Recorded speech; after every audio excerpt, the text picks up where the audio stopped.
Hello, everyone. So today I want to do part one of a two-part video. And this video, part one, is going to focus on the shooting that occurred in Pittsburgh over the weekend. Um, yes, there was this shooting in Pittsburgh. People were killed at a synagogue, and several cops were wounded. I am not clear on if the cops were on site actually guarding the temple already, or if one of them was, or a couple responded, or if they all responded to an emergency call.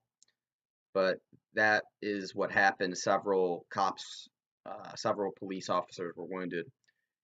And I wanted to talk a little bit about the shooting, the shooter itself, and also the role our current political climate played in this situation, and the role that Trump indirectly may have played in this situation. So the Pittsburgh shooter, I won't dignify him by talking about him by name, but he actually disliked Trump, which is interesting. But he didn't dislike Trump for the reasons that people like myself dislike Trump, for instance. He actually thought that Trump wasn't far enough right on the political spectrum. He thought that he, frankly, was not anti Semitic enough, and that he was a quote unquote globalist. Um, though he said that he did not like Trump, the shooter cited this whole manufactured migrant caravan controversy, um, of the several thousand tired, hungry people who are currently wading through the southern part of Mexico on the way from Central America, uh, on their way to the United States, many of which who are planning to legally try to claim asylum because of persecution in their home countries, because they quite frankly could not survive in their home countries. And so the shooter, in some of his posts before his violent acts, he cited the caravan and saying that Jews were helping the caravan, and he liked the idea of instead of calling it just a caravan, he liked the idea of calling it an invasion. An invasion. So this is him parroting ideas that are spewed by Fox and then proxy Trump. In October, the word invasion was used to describe the caravan more than 60 times on Fox News. This was according to a CNN article. And then also in October, I believe from the same article, they cite over 75 times on Fox Business, mostly the show hosted by Lou Dobbs. They called this migrant caravan of people who are fleeing persecution an invasion. Um, and then also you have people like Laura Ingraham, who is a opinion show host on Fox News, speculating that these folks were bringing diseases to the United States with no evidence. With no evidence. In fact, it was very, very disgusting to hear her say that, and Trump has said it before about different immigrants, but it was disgusting to hear this woman say that because a pillar of Nazi propaganda was that Jews spread diseases. And this is very reminiscent of that, and there was no evidence to back that claim up. So, seems like more propaganda from a less than stellar organization. In addition, ISIS and Taliban among caravan was something among the caravan is something that was claimed on far right media networks, and there was no evidence, of course, of this either. Lou Dobbs again talked about the caravan fueled by the Soros occupied State Department. So so not only did you have this shooter um, who cited the caravan and wanted to kill Jews because he thought they were helping the caravan and things of that nature. But then you have sort of an immediate dog whistle directly linked to Jews. Um, the Soros-occupied State Department. George Soros, for those of you who don't know, is a billionaire Jewish philanthropist used by many on the right wing to. Um, it's essentially a dog whistle. It's a dog whistle, just like the word globalist can be used as a dog whistle to sort of imply that Jews are. It feeds into this greater narrative that has been within anti-Semitism for a long time, that Jews are sort of running everything behind the scenes, and they use this.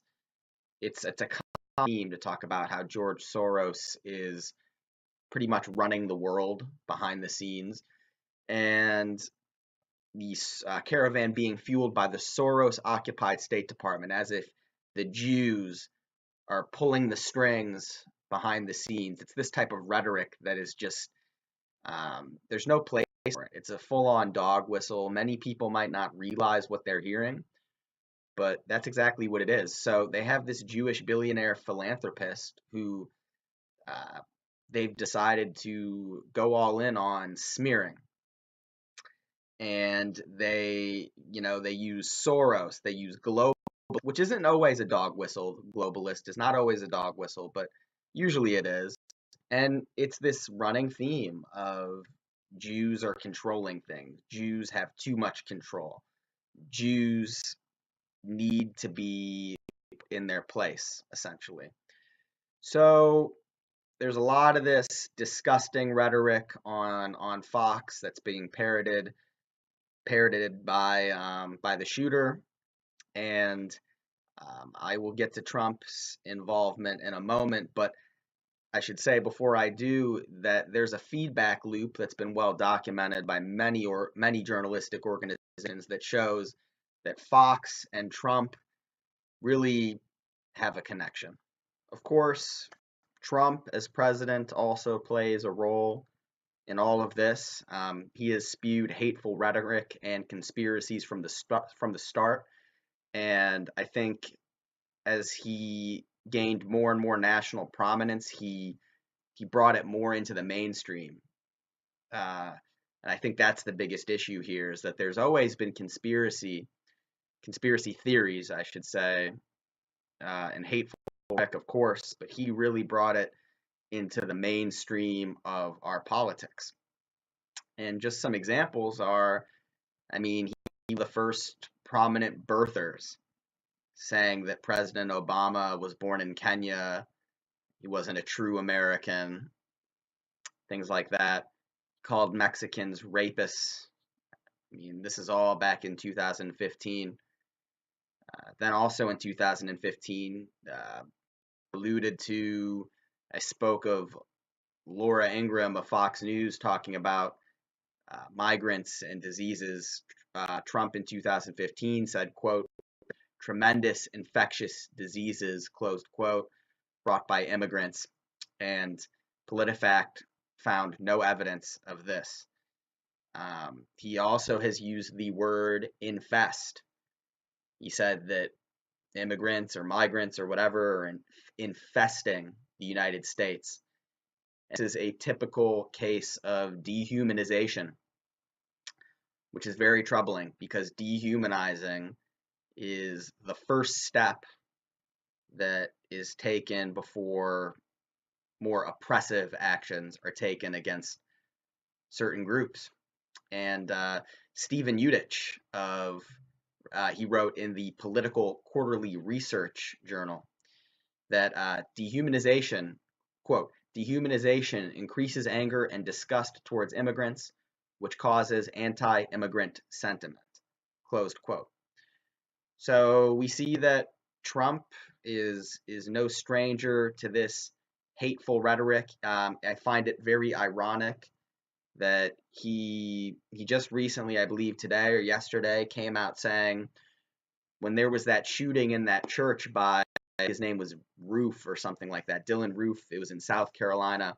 Why didn't President Obama get blamed for all of this? Well, it was because President Obama didn't rely on whipping up hatred and using dehumanization as a political tool and using hateful rhetoric as a political tool.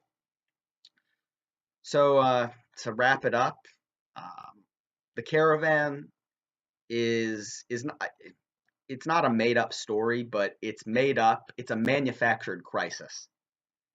It's a story that's happening, but it's been made into a crisis in perfect time for Trump for the midterms. Trump and his cronies, they want to hide from their lack of productivity, from their lack of unpopular policies, uh,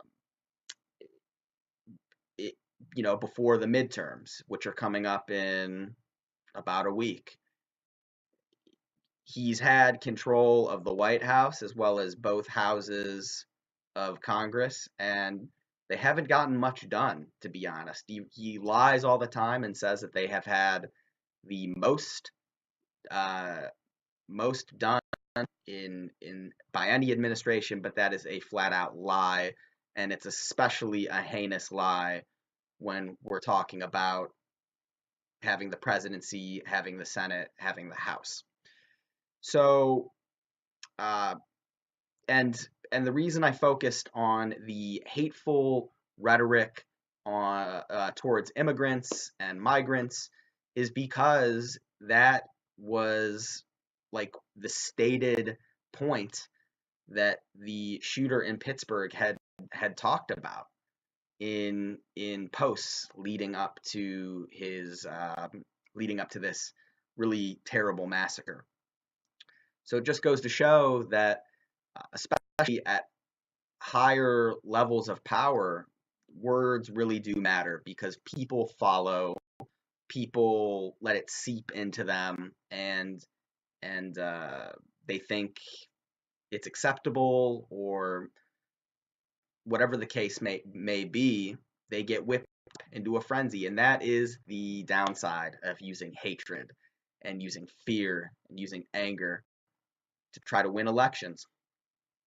So that about wraps for part one. In part two, I plan to focus more on reckless rhetoric, but I'm gonna talk about the explosive devices sent to many prominent liberals, and I'm gonna talk about the whipping up of hatred and anger again, but also but this time it's gonna focus more on hatred of the media, of political figures rather than immigrants.